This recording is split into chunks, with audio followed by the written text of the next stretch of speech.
Welcome to iDream media. So జనరల్‌గా మనం వింటూ ఉంటాం కదా! బ్లడ్‌లో ఇన్ఫెక్షన్ వచ్చింది అని. అసలు ఏంటిది? బ్లడ్‌లో ఇన్ఫెక్షన్ అనేది ఎందుకొస్తది? వస్తే ఎలాంటి లక్షణాలు కనిపిస్తాయి? జాగ్రత్తలు ఏం తీసుకోవాలి? దీని గురించిన పూర్తి వివరాలు తెలుసుకుందాం. మనతో పాటు ఉన్నారు ప్రముఖ internal medicine specialist doctor Rajesh Ukkala గారు. డాక్టర్ గారు నమస్తే అండి. నమస్తే మా.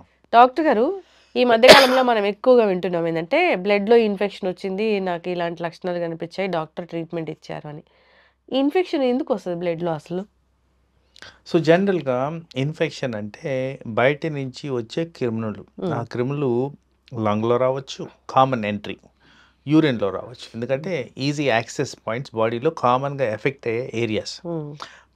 మనకి దెబ్బ తాకింది, ఎక్కడన్నా రోడ్డు మీద పడ్డాము, అక్కడ మైక్రో ఆర్గానిజమ్స్ చాలా ఎక్కువ ఉంటాయి. అంటే బ్యాక్టీరియా ఎక్కువ ఉంటుంది బయట. హ్మ్. రోడ్డు మీద అంతా మురికి మురికి ఉంటుంది అవును. కాబట్టి దానిలోంచి ఈజీగా మనకి ఇన్ఫెక్షన్ అనేది వస్తది. హ్మ్.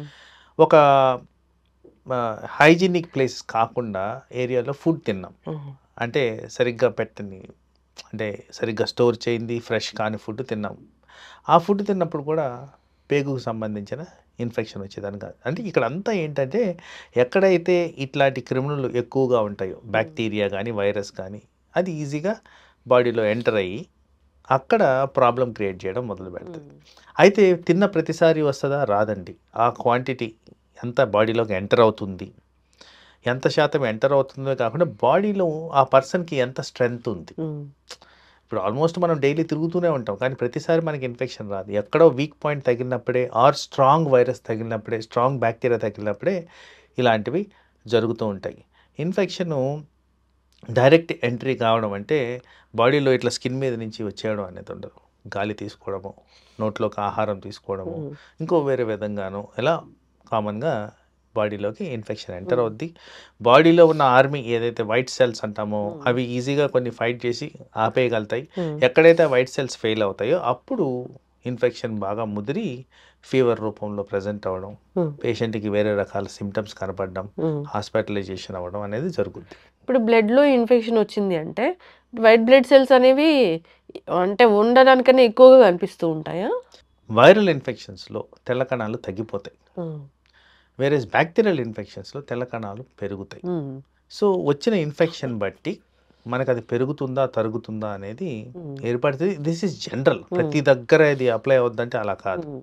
కొన్ని కండిషన్స్ ఫర్ ఎగ్జాంపుల్ టైఫాయిడ్‌లో తెల్ల కణాలు పెద్ద పెరగవు. హ్మ్.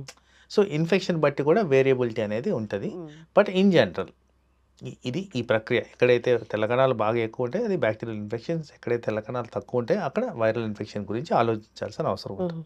ఇప్పుడు పెద్ద పెద్ద జబ్బుల్లో గూడా ప్లేట్‌లెట్స్ ఎక్కువగా ఉన్నాయి. రక్తం మలినపడింది అని చెప్తూ ఉంటారు డాక్టర్ గారు. అదెందుకు?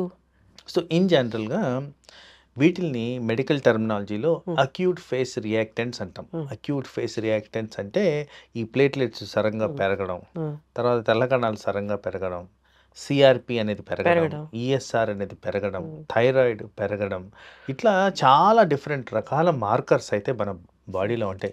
So, one of those markers or one of those manifestation ఏంటంటే ఈ ప్లేట్లెట్స్ పెరగడం గూడా. హ్మ్. ఎందుకంటే ఏదన్నా ఇన్ఫెక్షన్ బాడీలో ఎంటర్ అయినప్పుడు ఆ ఇన్ఫెక్షన్‌ని తొలగించడానికి కణాలు ఫార్మ్ అవుతాయి. హ్మ్. తెల్ల కణాలు, ఎర్ర కణాలు అన్నీ ఫార్మ్ అవుతాయి. హ్మ్. అన్నీ ఫార్మ్ అయినప్పుడు ప్లేట్లెట్లు కూడా దాంతో పాటు పెరుగుతాయి కాబట్టి ప్లేట్లెట్లు ఎక్కువగా కనపడడం అనేది జరుగుద్ది మనకి. ఓకే. ఇప్పుడు రక్తం శుభ్రపడాలంటే ఏం జేయాలి?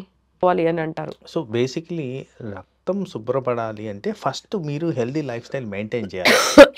సో, హెల్తీ లైఫ్ స్టైల్‌లో ఇక్కడేంటంటే టాక్సిన్స్‌ని మనం పెంచుకోకూడదు. హ్మ్. టాక్సిన్స్ అంటే ఏంటి? ఆల్కహాల్, స్మోక్ హ్మ్. అండ్ ఈ మధ్య కాలంలో ఈ పాన్ పరాగులు ఏవో వేసుకుంటున్నారు హ్మ్. చూడండి. అవును. ఇలాంటివి వాడినప్పుడు డెఫినిట్‌గా ఆ టాక్సిన్స్ అనేవి హ్మ్. విపరీతంగా బాడీలో పేరుకుపోతున్నాయి. అవును.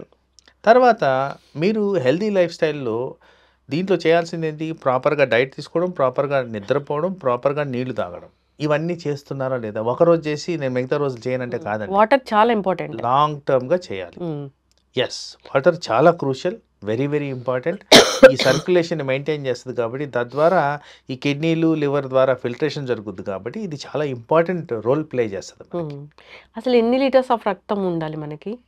సో, ఐడియల్‌గా బాడీలో అరౌండ్ 6 లీటర్స్ ఆఫ్ బ్లడ్ అనేది ఉంటదండి. హ్మ్. ఈ హిమోగ్లోబిన్ పర్సెంటేజి అదంతా? హిమోగ్లోబిన్ పర్సెంటేజ్ అనేది నార్మల్ రేంజ్ గురించి హ్మ్. మాట్లాడదాం. హ్మ్. పర్టిక్యులర్‌గా విమెన్లో ఉమ్, అరౌండ్ 12 to 14, ఉమ్, మెన్లో ఉమ్, కొద్దిగా ఎక్కువ 13 to 15 అలా ఉండడం జరుగుద్ది. ఉమ్, బట్ ఆ రేంజెస్ అనేవి ఉమ్, కామన్గా అరౌండ్ 12 to 14 అనేవి మెయింటైన్ చేస్తారు. ఉమ్. హిమోగ్లోబిన్ చాలా మందిలో తక్కువగా ఉంటుంది డాక్టర్ గారు. మంచి ఫుడ్ తిన్నా కానీ తక్కువగా ఉంటుందని చెప్తూ ఉన్నారు. పర్టిక్యులర్గా విమెన్లో బికాస్ ఆఫ్ మెన్స్ట్రల్ లాస్ వల్ల ఉమ్, వాళ్ళకి ఐరన్ డెఫిషియన్సీ రావడం, అది సరిగ్గా రీప్లేస్ కాకపోవడం, ఉమ్, విమెన్లో వివిధ కారణాలుగా సరిగ్గా ఆహారం తీసుకోకపోవడం, ఉన్న ఐటమ్స్ కూడా ఐరన్ డెఫిషియెంట్గా ఉండడం, ఉమ్, వీటి కారణంగా ఉమ్, రక్తహీనత అనేది చాలా ఫ్రీక్వెంట్గా గమనిస్తూ ఉంటాం. ఉమ్. మెన్లో అంత తక్కువగా హిమోగ్లోబిన్ ఉండడం అనేది మేము సాధారణంగా లాస్ గమనించాం. ఉండదు. ఉమ్, బట్ అలా గమనించినప్పుడు తీవ్రంగా ఇన్వెస్టిగేషన్స్ కూడా చేయడం జరుగుతుంది. ఉమ్, ఎందుకంటే మెన్లో కానీ బ్లడ్ లాస్ కానీ ఉందంటే ఎక్కడి నుంచో మేజర్గానే ఉమ్, ప్రాబ్లం వస్తుంది అనేది మనం ఉమ్. పసిగట్టాల్సిన అవసరం ఉంటుంది. ఇప్పుడు హిమోగ్లోబిన్ తక్కువగా ఉంది అంటే ఐరన్ డెఫిషియన్సీ ఉందన్నప్పుడు ఇన్ఫ్యూషన్ వరకు వెళ్ళాలా లేదంటే సప్లిమెంట్స్తో సరిపోతుందా? ఇక్కడ ఏంటంటే ఫస్ట్ ఆల్వేస్ న్యాచురల్ పద్ధతుల్లో మనం తగ్గించుకోవాల్సిన అవసరం ఉంటుంది. సో ఐడెంటిటీ ఫస్ట్ ఆ ప్రాబ్లం ఎక్కడి నుంచి ఆరిజినేట్ అవుతుంది. నేను అన్నాను మెన్స్ట్రల్ లాస్ అని. మెన్స్ట్రల్ లాస్ ఎక్కువగా ఉందా, అబ్నార్మల్గా ఉందా అనేది ఒకసారి చూసుకోవాలి. తర్వాత ఆ లాస్ ఎందుకు వస్తుంది, ఉమ్, తర్వాత ఏ విధమైన లాస్, మీరు అన్నట్టు ఐరన్ ఒక్కటే కాదు, అక్కడ వేరే పోషకాహారాలు కూడా కావాల్సి ఉమ్, వస్తుంది. సో ఐరన్ కాకుండా వైటమిన్ B12, వైటమిన్ ఫోలేట్ ఇట్లాంటివన్నీ కూడా మనకి ఉమ్, అక్కడ అవసరం.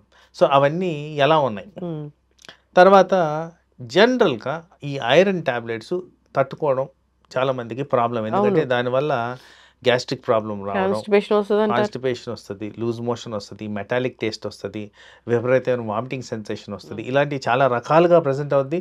చాలా మందికి కూడా ఇది చాలా ప్రాబ్లమాటిక్ థింగ్. ఉమ్, అందులో ఇది ఒకరోజు వేసుకుంటే తగ్గేది కాదు, 2-3 నెలలు వేసుకోవాలి. అలా మెయింటైన్ చేయడం కష్టమైనప్పుడు, ఉమ్, విపరీతమైన రక్తహీనత ఉన్నప్పుడు అప్పుడు ఇంజెక్షన్స్ అనేవి ఉమ్, కన్సిడరేషన్లోకి వస్తాయి. ఉమ్, ఎందుకంటే ఇంజెక్షన్ చాలా ఎక్స్పెన్సివ్ ఉంది at this point of time. అవును. సో అందరికీ అఫోర్డబిలిటీ రేంజ్లో ఉండదు కాబట్టి ఐడియల్గా న్యాచురల్ పద్ధతులు ట్యాబ్లెట్స్తోనే నివారించడానికి ట్రై చేస్తాం. ఎక్కువగా చూస్తూ ఉంటారు డాక్టర్ గారు ఐరన్ డెఫిషియన్సీ. చాలా ఫ్రీక్వెంట్గా చూస్తుంటాం, very very frequent, particularly women. D vitamin deficiency కూడా ఇబ్బంది పెడుతున్నాను. ఓయా అంటే పోషక ఆహారాలు అనేవి మనం తినే ఆహారం నుంచి రావట్లేదు, ఇది ఎస్టాబ్లిష్డ్ ఫ్యాక్ట్. సో అందరికి అర్థం కావాల్సింది అంటే న్యాచురల్ పద్ధతులు తగ్గించాలంటే ఎన్రిచ్డ్ ఆర్ ఫోర్టిఫైడ్ ఫుడ్ తింటే కానీ మీకు అవ్వదు. అవును. అలాంటివి చేస్తేనే వస్తుంది. కానీ మీరేదో క్యారెట్ బీట్రూట్ తినేసి మొత్తం నార్మలైజ్ చేద్దామంటే అది రోజు ఏబీసీ జ్యూస్ తాగితే మంచిది చెప్పుకోవడానికి బాగుంటుంది. ఉమ్, ప్రాక్టికాలిటీగా చూడాలి, అవును. నిజంగా ఎంతమందికి ఇది కరెక్ట్ అవుతుంది అన్నది కూడా కొద్దిగా అనలిటికల్గా చూసుకోవాలి. ఎస్, చక్కగా చెప్పారు డాక్టర్ గారు. ఏదేమైనా కానీ బ్లడ్లో ఇన్ఫెక్షన్ వచ్చిందంటే బాగా దురదలు వస్తుంటాయి, లేదా ఫ్రీక్వెంట్గా ఫీవర్ వస్తుంటుంది, ఇలా చెప్తూ ఉంటారు. ఒకసారి ఏదైనా ఇబ్బంది అనిపించింది అన్నప్పుడు డాక్టర్ని సంప్రదిస్తే అసలు ఏంటి అనేది వాళ్ళు చెక్ చేస్తారు. రక్తం శుభ్రపడాలి అనేది ఈ మధ్యకాలంలో ఎక్కువగా ఆ జ్యూస్లు ఈ జ్యూస్లు తాగుతూ ఉన్నారు. అలా కాదు, అసలు వాళ్ళు ఏం చెప్తారు దాన్ని బట్టి మనం ఎలాంటి ఆహార నియమాలు పాటించాలనేది మనం గమనిస్తూ ఉండాలి, ఫాలో అవుతూ ఉండాలి. చక్కటి ఇన్ఫర్మేషన్ డాక్టర్ గారు, ధన్యవాదాలు. నమస్తే.